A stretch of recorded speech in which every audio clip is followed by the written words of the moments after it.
For today's video mga kahabi, ito na po yung water pump na ilalagay natin dito sa ating bagong gawang pan. Excited na akong install ito dito para matapos na yung setup natin. Ito na lang po kasi yung kulang para mapagana na natin yung ating filtration system. Apakaangas na itsura oh. Good day po sa inyo lahat at sa lahat po ng mga kahabi natin dyan, and welcome back to another video. So for today's video mga kahabi, tara samahan niyo ako at bibili na po natin yung pangarap nating pump. Medyo matagal natin itong pinaipunan dahil medyo may kamahalan din po siya, pero okay lang yan dahil quality naman. Kaya tara, bilhin na po natin. Eto na po yung mga nabili po natin doon sa loob at di na po tayo nakapag-video dahil sobrang busy po nila at napakarami po nilang pinapack na orders. Kaya thank you po kay Sir Andres Mayagma, owner ng Paricoy Pet Supply. So yun po guys, nakauwi na nga po tayo at yun po yung binili natin doon. So tara, samahan niyo po ko at i-unbox na po natin yun. Let's go! Eto na nga po yung binili natin doon sa Paricoy Pet Supplies. Meron din po pala sila Shopee account. Pwede po kayong mag-order doon. Di lang pump yung binili natin. Naubusan na din po kasi tayo ng pagkain. Tara, unbox na po natin to.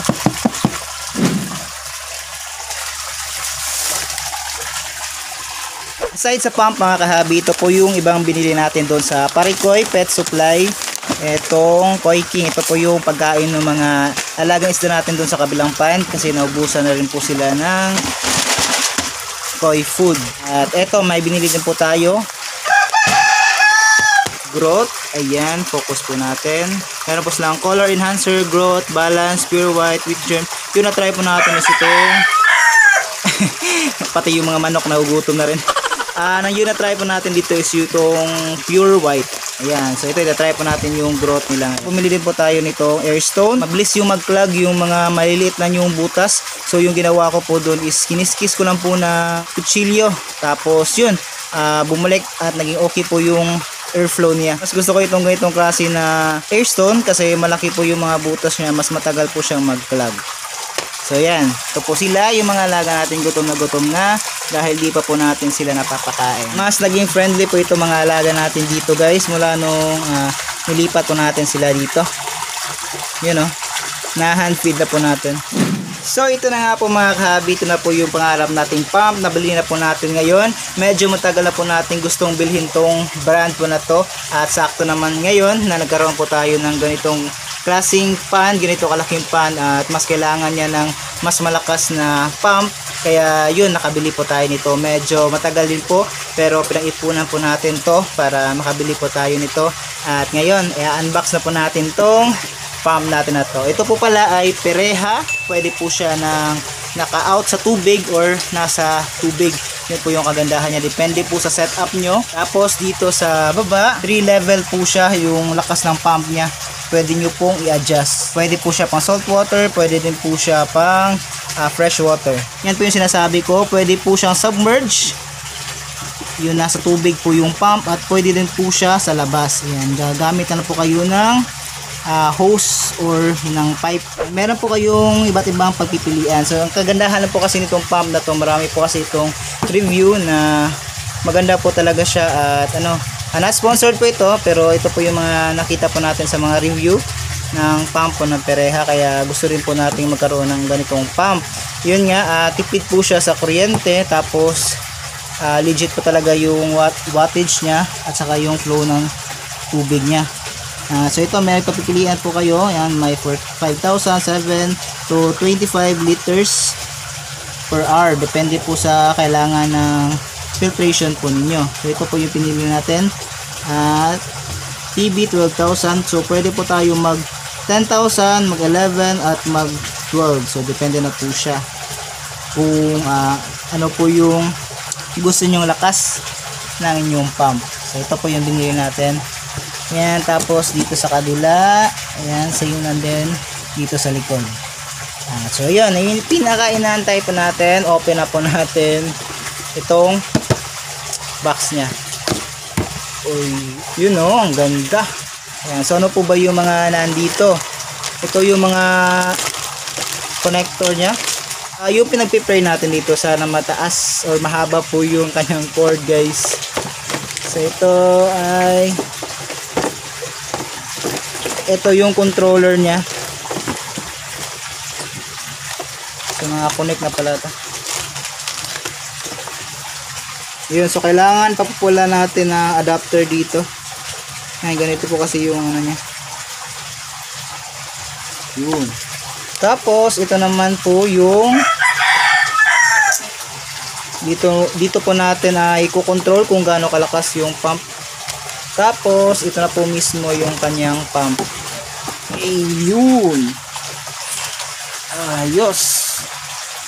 50 watts, 60 watts, at saka 70 watts. So yung pagkaka-set up po siguro natin dito is maglalagay po tayo ng pipe. So dalawang input ng tubig po yung gagawin natin dito para mas makuha po talaga yung mga dumi dun sa pan po natin. Sana quality po itong nakuha natin. Di rin po kasi maiiwasan na may mga defect din po paminsan-minsan. Pero sana ito makuha natin is maglast po talaga siya ng matagal. At ingatan na po natin to. Meron na po siyang manual guys kung paano natin siya gagamitin. Para matanggal siya, itong head niya. Ayan. Napakadali lang siyang tanggalin. Ayan. Napaganda po talaga ng kanyang forma guys. Pero yung ano kaya, gaano kaya to kahaba yung kanyang, yun o, ang bilis lang. Press nyo lang dito tapos tanggal na siya. Pero matibay na po siya. Hindi pa nalalaglag. Ito yung napakapal guys. Ang kapal ng kanyang cord oh. Gaano kaya ito kahaba? Yes, quality talaga. Siguro sobrang haba guys.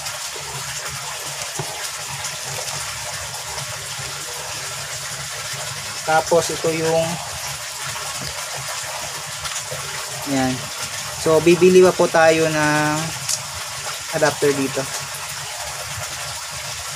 Yan. So ngayon guys, hindi pa po natin to mai-test kasi yun nga wala tayong adapter dito. Yan, bibili na lang po tayo nito at itatry po natin. So yun po guys, nabili na po natin yung pump natin para po dito sa ating pan, kaya may continue na po natin to, matatapos na po natin to. At yun, sa next video po natin papakita ko na po sa inyo yung pagkabit natin to dito sa ating pan at siguro yung paggawa na po natin ng connection dito sa pan papunta po dito sa ating filter chambers. So yan, ayos to. So ano po kaya ito? Ano po bang gamit nito? Siguro pang takip dito.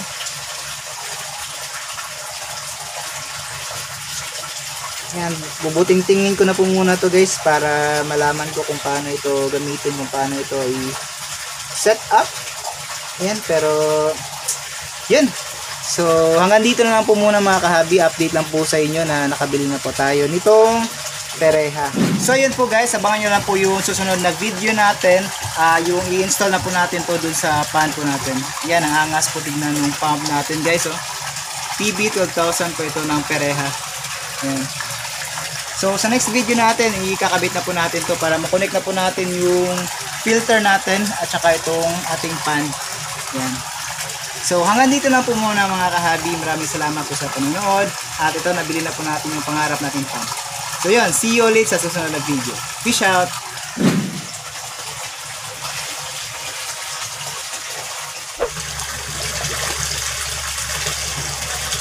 Tara guys, pakainin po muna natin itong mga alaga natin dito. Dito po yung papakain natin sa kanila.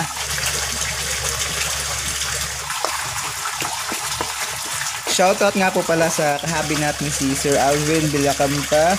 Siya po yung na-invite sa atin sa isang grow out dito sa lugar natin. Yun, mukhang makakasali na tayo dun kahabi. Iba ang variety naman ito ng koi, kaya panibagong idea at panibagong learnings na naman ito matutunan natin dito. Kaya sana makasali po talaga tayo.